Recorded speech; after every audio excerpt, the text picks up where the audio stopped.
நாங்கள் உடுமலைப்பேட்டையிலேருந்து வரோம். தம்பிக்கு கொஞ்ச நாளாக வயிற்று வரைக்கும் சொல்லிகிட்டே இருந்தான்.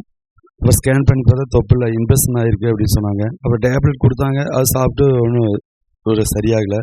அப்புறம் இங்கே கொஞ்ச நாள் ஜெபம் பண்ணிக்கிட்டு இருந்தோம். அப்புறம் இங்கே ப்ரேயர் ஆயில் வாங்கிட்டு போயிருந்தோம். அதை போட்டு ஜெபம் பண்ணால் 2 நாளில் சரியாயிடுச்சு. ஆண்டவருக்கு கோடான கொடி நன்றி. தேவனுக்கு ஸ்தோத்திரம். நான் மதுரையிலேருந்து வரேன். நான் ஜேடர்பாளையம். எங்கள் சின்ன மருமகனுக்கு வயிறு ரொம்ப வீங்கி போய் உடம்பு சரியில்லாமல் ஆஸ்பத்திரியில் அட்மிட் பண்ணிவிட்டு எனக்கு சொன்னாங்க. நான் உடனே சகோதரருக்கு ஃபோன் பண்ணேன். அவர் பாரப்பட்டு ஜெபிச்சார். 5 நாளில் அது ஃபுட் பாய்சன், குடல்லாம் வீங்கியிருக்கு அப்படின்னு சொல்லிட்டு டிஸ்சார்ஜ் பண்ணிட்டாங்க. நல்ல சுகத்தை கொடுத்தாரு. ஆண்டவருக்கு கோடி ஸ்தோத்திரம். ஜெபித்த சகோதரருக்கும் நன்றி. இன்னொரு சாட்சி, எனக்கு கண்புரை நீக்க அறுவை சிகிச்சை செய்யணும். ஆனால் நான் பென்ஷன் 2000 தான் வாங்குறேன். நான் ஆண்டவர்கிட்ட ஜெபம் மட்டும்தான் பண்ணேன். நாகர்கோயிலேருந்து ஒரு பிரதர் ஃபோன் பண்ணி, நீங்கள் கவலைப்படாதீங்க, ஆண்டவர் உங்களுக்கு செய்வார்னு சொன்னார். அதே மாதிரி போன 14ஆம் தேதி ரைட் சைடும் 17ஆம் தேதி லெஃப்ட் சைடும் பண்ணுறதுக்கு ஆண்டவர் கிருபை செய்தார். ஆண்டவருக்கு கோடி ஸ்தோத்திரம்.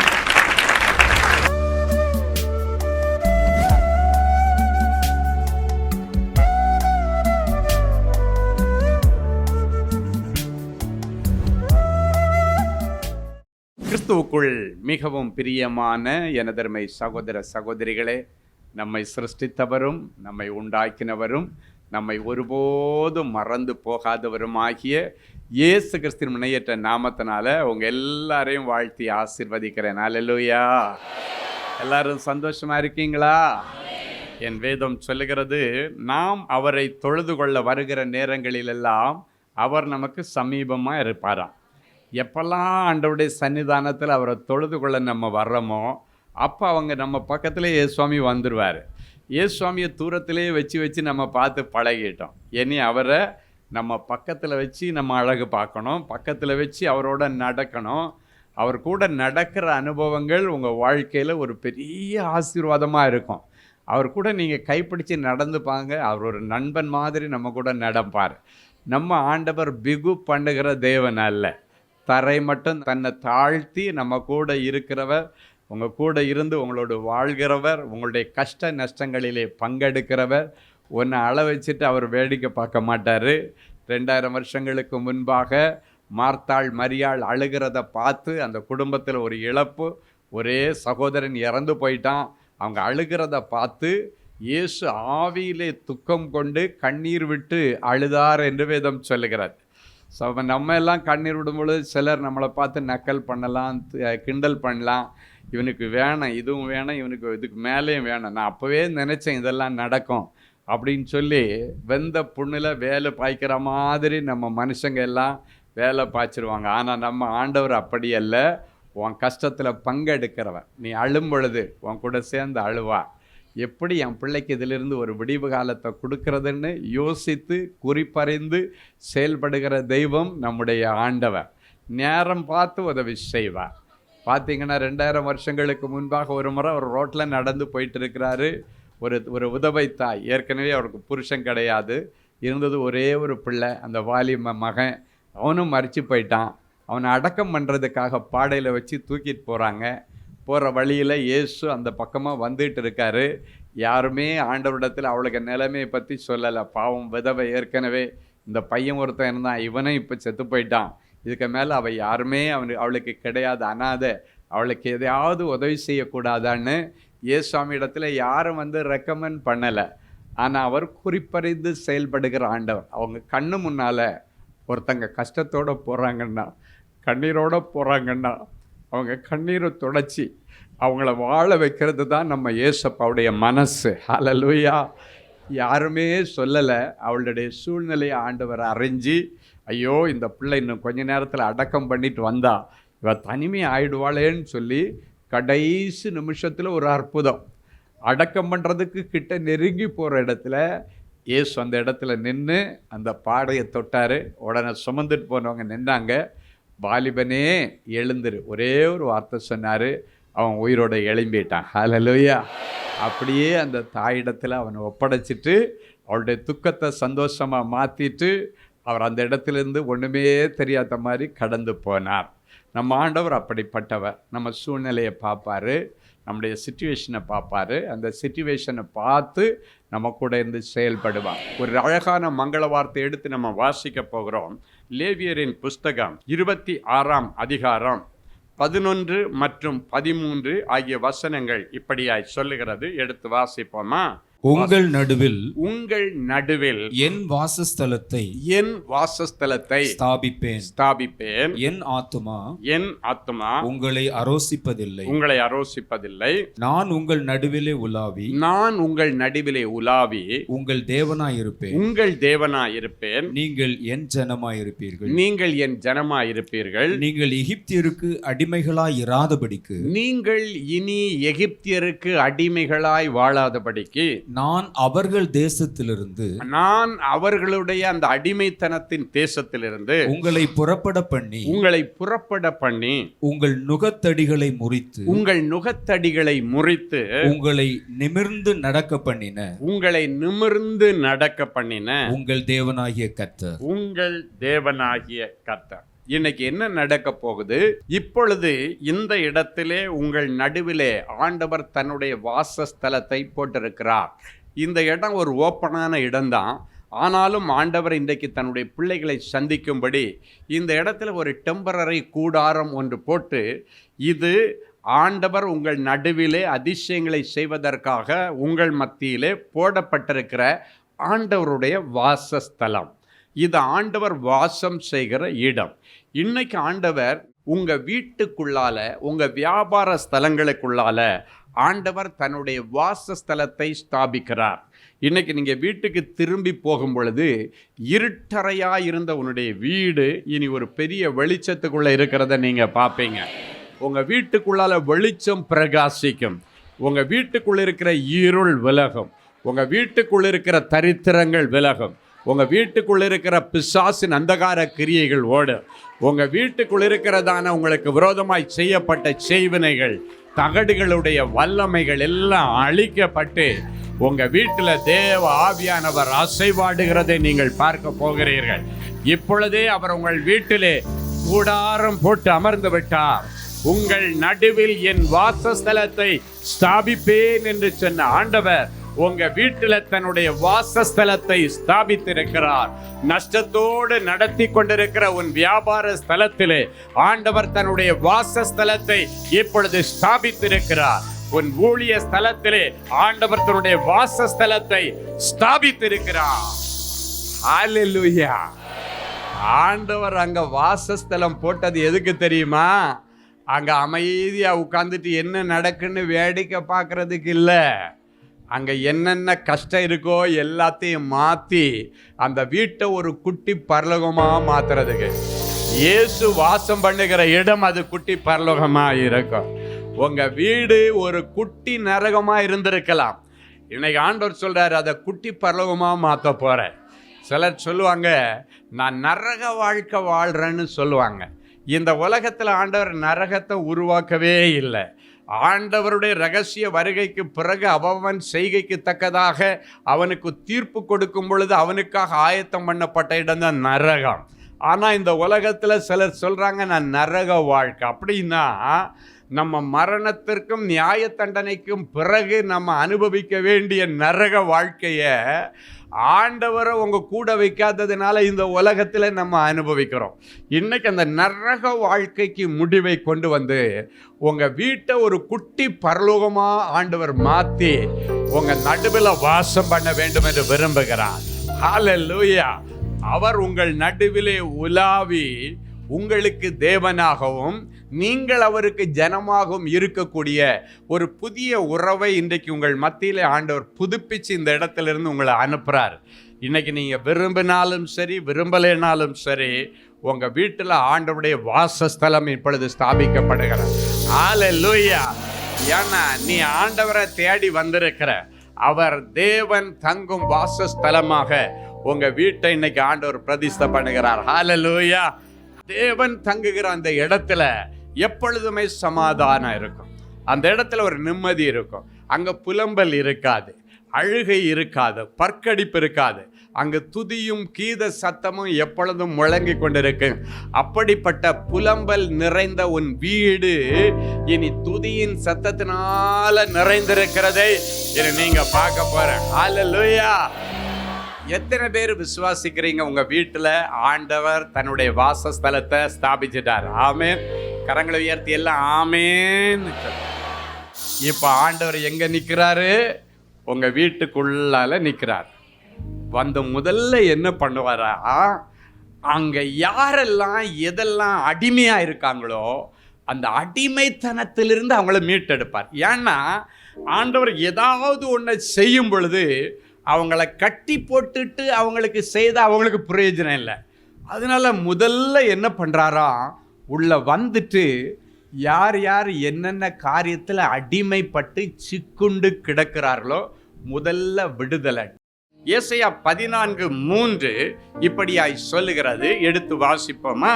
கர்த்தர் உன் துக்கத்தையும் உன் தத்தளிப்பையும் நீ அடிமையாக்கப்பட்டிருந்த கடினமான அடிமைத்தனத்தையும் நீக்கி உன்னை இளைப்பாற பண்ணும் அக்காலத்திலே, வாக்கியமாவது, ஒடுக்கினவன் ஒளிந்து போனானே, பொன்னகரி ஒளிந்து போயிட்டு. இன்னைக்கு ஆண்டவர் வந்து என்ன செய்யறாராம்? முதல்ல உன் துக்கம், உன் தத்தளிப்பு, உன்னுடைய அடிமைத்தனம், நீ கட்டப்பட்டிருக்கிற அந்த கடினமான அடிமைத்தனத்தையும் உன்னை விட்டு நீக்கி உனக்கு முதல்ல அங்க ஒரு இளைப்பாறுதலை கொடுப்பார்.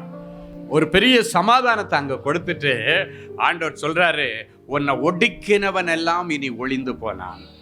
உனக்குள் இருக்கிற எல்லா பொன்னகரிகளை கர்த்தர் இன்றைக்கு ஒளிய பண்ணி உன்னை விடுதலையாக்கி இனி சுதந்திர பறவையா நீ சுத்த போற. ஆண்டவர் தீர்க்க தரிசனமா சொல்றாரு, உங்க பிள்ளை வாழ போன இடத்துல அவளுக்கு சுதந்திரம் இல்லை. பிள்ளையுடைய ரெக்கையை ஒடிச்சு அவளை ஒரு ரூம்ல போட்டு அடைச்சி வச்சிருக்காங்க. பிள்ளைய பேச விடுறதில்ல, பிள்ளை எங்க வீட்டுக்கு வர அனுமதிக்கிறது இல்லை. அவ சுதந்திரமா வாழ்வான்னு சொல்லி அனுப்பி வச்சேன். இப்ப பார்த்தா அவ அங்க அடிமைத்தனத்துல கிடக்கிற மாதிரி அவளை ஒரு வாஷிங் மிஷின் மாதிரி பயன்படுத்துறாங்க. அவளை ஒரு ஷூ துடைக்கிற ஒரு மனுஷன் மாதிரி அவளை பயன்படுத்துறாங்க. அவளை ஒரு சமையல்காரி மாதிரி வச்சிருக்கிறாங்க. வீட்டுக்கு வேலைக்காரி இல்லாததுனால என் பிள்ளை வாழ போறவளை வீட்டு எஜமாட்டிய இன்னைக்கு ஒரு வேலைக்காரி மாதிரி நடத்திட்டு இருக்கிறாங்க என்றெல்லாம் சிலர் இந்த இடத்துல கண்ணீரோட உங்க பிள்ளைகளை குறித்து வந்திருக்கிறீங்க. இன்றைக்கு நீங்கள் இங்க இருக்கிற நேரத்துல கர்த்தர் அவர்கள் இருக்கிற இடத்துல அவர்கள் அடிமைத்தனத்தை கர்த்தர் இன்றைக்கு அறுத்தறிவார். அந்த சங்கிலிகள் எல்லாம் அறுத்து எறியப்படும். ஹல்லேலூயா! இன்னைக்கு கர்த்தர் என்ன அடிமைத்தனத்துல நீ இருந்தாலும் சரி, ஒருவேளை நீ ஏதோ ஒரு தவறான பழக்கம் என்கிற அடிமைத்தனத்துல உன் பிள்ளை சிக்கி இருக்கலாம். இல்லைன்னாச்சுன்னா ஒரு தவறான ஒரு கெட்ட ஒரு ஒரு ஒரு மதுபான பழக்கம், இல்லைன்னா சிகரெட்டு, கஞ்சா போன்ற காரியங்களில உங்க பிள்ளைகளை பிசாசானவன் அடிமைப்படுத்தி வைத்திருக்கலாம். இன்றைக்கு கர்த்தர் அவர்களுக்கு புத்தி தெளிவை உண்டு பண்ண போகிறார். லேகியோனுக்குள் இருந்த அசுத்த ஆவிகள் வெளியேறின பொழுது அவன் புத்தி தெளிந்து இயேசுவின் பாதத்தருகே உட்கார்ந்திருந்தான். அது வரைக்கும் தான் செய்கிறது என்னன்னு அவன் தெரியாம செய்துட்டு இருந்தான். அவனுடைய மனக்கண்கள் கட்டப்பட்டிருந்தது. அதான் மைண்டை கட்டி வச்சுட்டான். அவன் என்ன பண்றான்னா, அந்த மைண்டை கட்டின உடனே தன்னுடைய சரீரத்தை தானே காயப்படுத்தி கொண்டிருக்கிறான். கல்லுகளை எடுத்து தன்னைத்தானே அப்படி காயப்படுத்திட்டு இருக்கிறான். வஸ்திரத்தை எல்லாம் கழட்டி போட்டுறான். தான் என்ன செய்கிறேன்னு தெரியல. சுய உணர்வற்ற ஒரு சூழ்நிலை. இந்த சூழ்நிலையில தான் கர்த்தர் அவனை சந்திக்கும்படி அவன் இருக்கிற அந்த அந்த கல்லறை தோட்டம் பக்கமாக ஆண்டவர் நடந்து போகிறார். என் அன்பு தேவனுடைய பிள்ளைகளே, அவனுடைய குடியிருப்பு கல்லறை அண்டையிலே இருந்ததா. வீட்டுக்குள்ள இருந்தவன் அவனுடைய மைண்டு கட்டப்பட்டதுனால என்ன செய்கிறன்னு தெரியாம அவன் கல்லறை அண்டையிலே போய் படுத்து கிடக்கிறான். தன்னுடைய சரீரத்தை தானே காயப்படுத்துகிறான். இரவெல்லாம் கூக்குரல் போடுகிறான், கத்துகிறான். தன்னுடைய சரீரத்தை தான் காயப்படுத்தி கொள்ளுகிறது மாத்திரமல்ல, பைத்தியம் பிடித்தவன் மாதிரி அவன் செயல்பட்டு கொண்டிருக்கிறான். புத்தி பேதலித்தவனாய் இருந்தான். இந்த சூழ்நிலையில கர்த்தர் அந்த வழியாய் நடந்து போனார். ஆண்டவர் நடந்து போகும் பொழுது அந்த அசுத்தாவியால் அங்க இருக்க முடியல. அப்படி இருக்கும் பொழுது உன் வீட்டுக்குள்ள ஆண்டவர் வந்ததுக்கு அப்புறம் அந்த வீட்டுக்குள்ள எந்த அசுத்தாவியும் இருக்க முடியாது. ஆண்டவர் வழியில தான் நடந்து போறாரு. அந்த பிசாசு சொல்லுது, ஆண்டவரே உங்களுக்கு எனக்கு என்ன விட்டுருங்க, நான் உங்க வேலைக்கே வரல, உங்க யாரையும் நான் தொந்தரவு பண்ணல, நான் பாட்டுக்கு இந்த கல்லறையண்ட கிடக்கிறேன், என்னை ஏன் நீங்க தொந்தரவு பண்றீங்க, என்னை விட்டுருங்க. அப்பொழுதுதான் ஆண்டவருக்கு தெரிகிறது, இவனுக்குள் கட்டப்பட்ட நிலைமையில இருக்கிறதுனால இவன் என்ன பேசுறான்னு தெரியல, அதனால இவனுக்கு விடுதலை கொடுக்கணும்னு ஆண்டவர் விரும்பினார். ஆனா பேசினது அவன் அல்ல, அவனை அழிக்கிற லேகியோன்களின் ஆவிகள். அவன் பேசல, ஆண்டவரே எனக்கும் உங்களுக்கு என்னன்னு அவன் பேசல. அவனுக்குள்ள இருக்கிற ஆவி என்ன பண்ணுது, இவன் கூட ரொம்ப வருஷமா உட்காந்து ஜாலி அவனை காயப்படுத்தி நம்ம பாட்டுக்கு இங்க உட்கார்ந்து இருக்கிறோம், நமக்கு குடியிருக்க ஒரு கூடு கிடைச்சது, இவனை பயன்படுத்திக்குவேன்னு சொல்லிட்டு அதுதான் அங்க சுகமா தங்குறதுக்கு ட்ரை பண்ணிச்சே தவிர இவன் அல்ல. அப்ப ஆண்டவர் சொன்னார், அந்த எல்லா பிசாசுகளும் அவனை விட்டு வெளியே போட்டுன்னு சொன்ன உடனே எல்லா ஆவிகளும், ஆயிரக்கணக்கான ஆவிகள் அவனுக்குள்ளால இருந்தது. 1-2 இல்லைங்க, ஆயிரக்கணக்கான ஆவிகள் எல்லாத்தையும் கொண்ட எல்லாம் அந்த அங்க பன்றி மேய்ஞ்சிட்டு இருந்தான். அந்த பன்றி கூட்டங்களுக்குள்ளால ஆண்டவர் கட்டளையிட்டார், எல்லாம் அந்த பன்றிகளுக்குள்ள போய் விழுந்து கடலில் மாய்ந்து அழிந்து போயிட்டு இவன் புத்தி தெளிந்து இயேசுவின் பாதத்தருகே உட்கார்ந்திருந்தான். என் அன்பு தேவனுடைய பிள்ளைகளே, இன்னைக்கு உங்க வீட்டுல யாரெல்லாம் மைண்டு கட்டப்பட்ட நிலைமையில இருக்கிறாங்களோ, சிலர் சொல்றத பார்த்திருப்பீங்க, என் பிள்ளையா இப்படி பேசுற, அவ இப்படி பேசுறவளே இல்லையே, என் மகனா இப்படி பேசுறான், அவன் இப்படியெல்லாம் பேசுறவனாவே இல்லையே, என் புருஷனா இதை பேசுறாரு, அவர் இப்படியெல்லாம் பேச மாட்டாரு, ஆனா ஏன் பேசுறாரு, மைண்டை கட்டி வைத்திருக்கிற அந்தகார கிரியைகள், குடும்பத்தின் சமாதானத்தை கெடுப்பதற்காக முதல்ல அது கையாளுகிற ஒரு இடம் அவனுடைய மைண்டை தான் முதல்ல கட்டும். யோசிக்க விடாது, நான் யாரு, என்ன நிலைமையில இருந்தவன், நான் யாருடைய பிள்ளை, அதெல்லாம் யோசிக்க விடாது.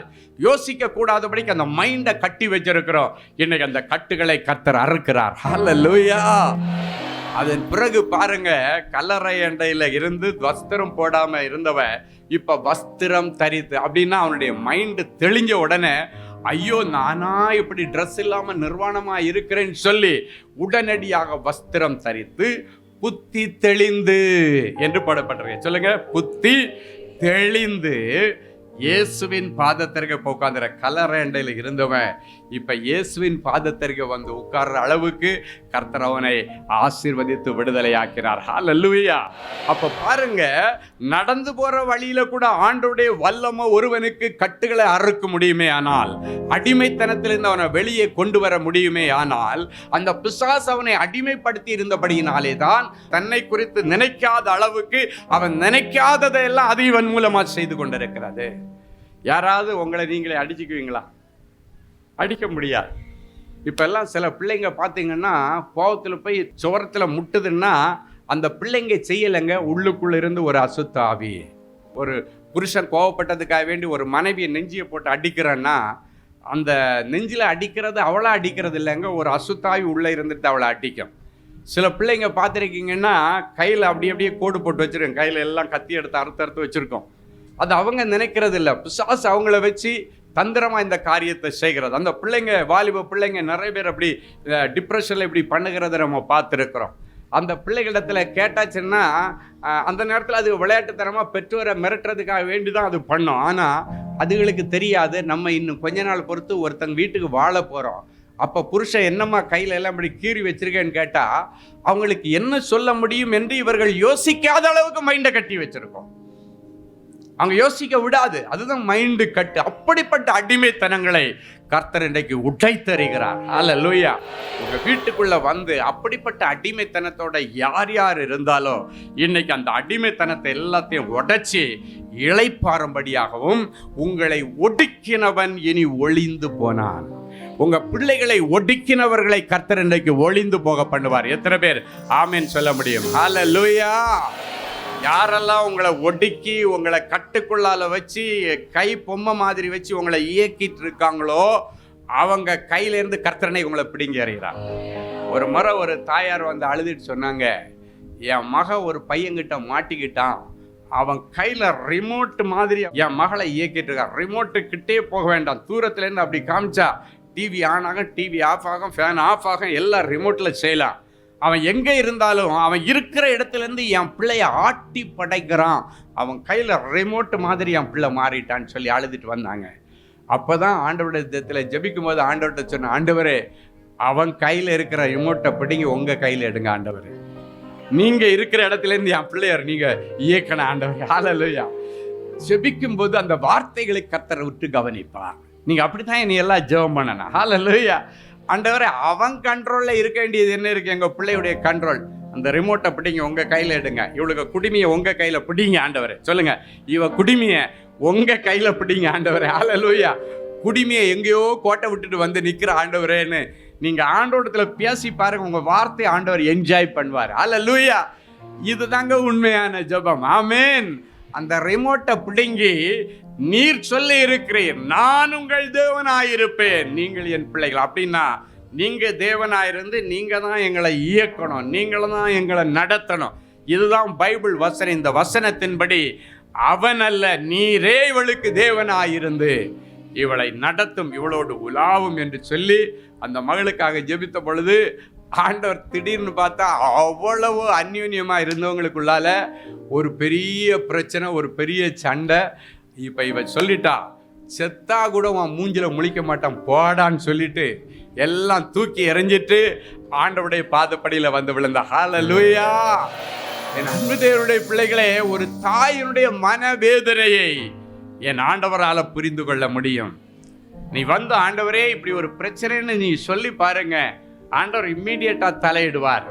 என் அன்பு தேவனுடைய பிள்ளைகளை சில நேரங்கள்ல தாய் மாமன்கிட்ட போய் சொன்னீங்கன்னா, இப்போ ஒன்றும் இல்லை, அந்த பிள்ளைக்கு இது நடந்த சம்பவம் தான், அந்த சாட்சியை சொல்லி முடிச்சிடு. அதுக்கு பதிலாக இப்படி நடந்திருந்தா என்ன ஆகும் அப்படின்னு சொல்கிறேன்.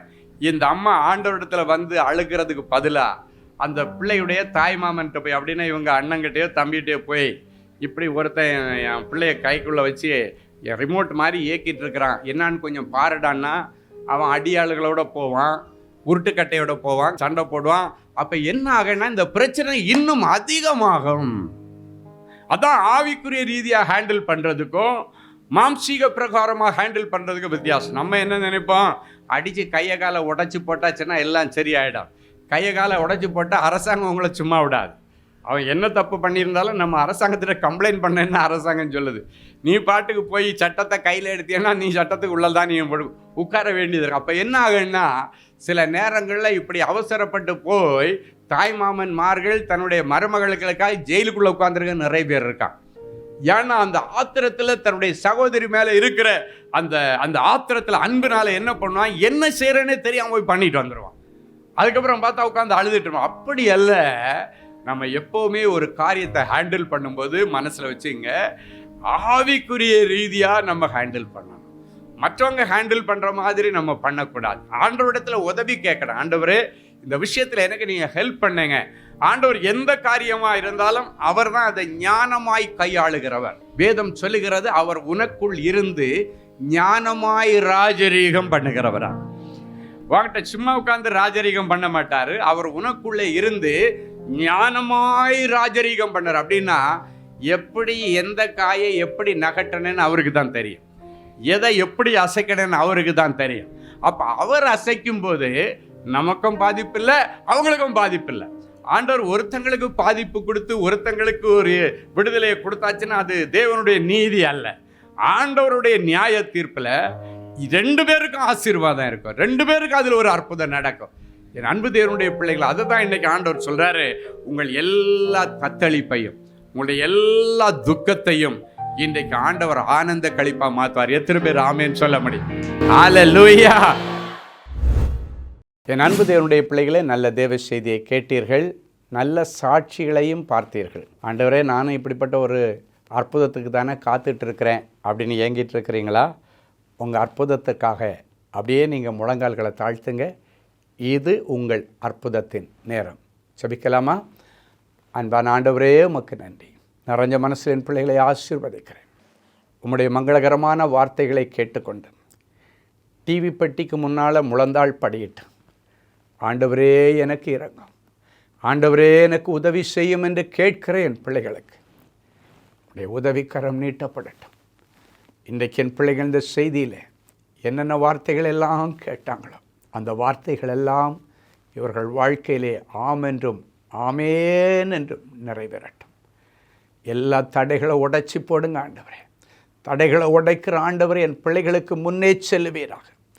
உடைய வியாபாரத்தில் காணப்படுகிற தடைகள், வேலை ஸ்தலத்தில் காணப்படுகிற தடைகள், படிப்பிலே காணப்படுகிற தடைகள், ஊழியத்திலே காணப்படுகிற தடைகள், அத்தனை தடைகளையும் உடைச்சி ஆண்டவர் அற்புதம் செய்யும். இவ்வளவு நேரமும் உம்முடைய வாயினாலே நீர் சொன்னீர், இந்த நிமிஷம் அதை கரத்தினாலே என் பிள்ளைகளுக்கு நிறைவேற்றுவீராக.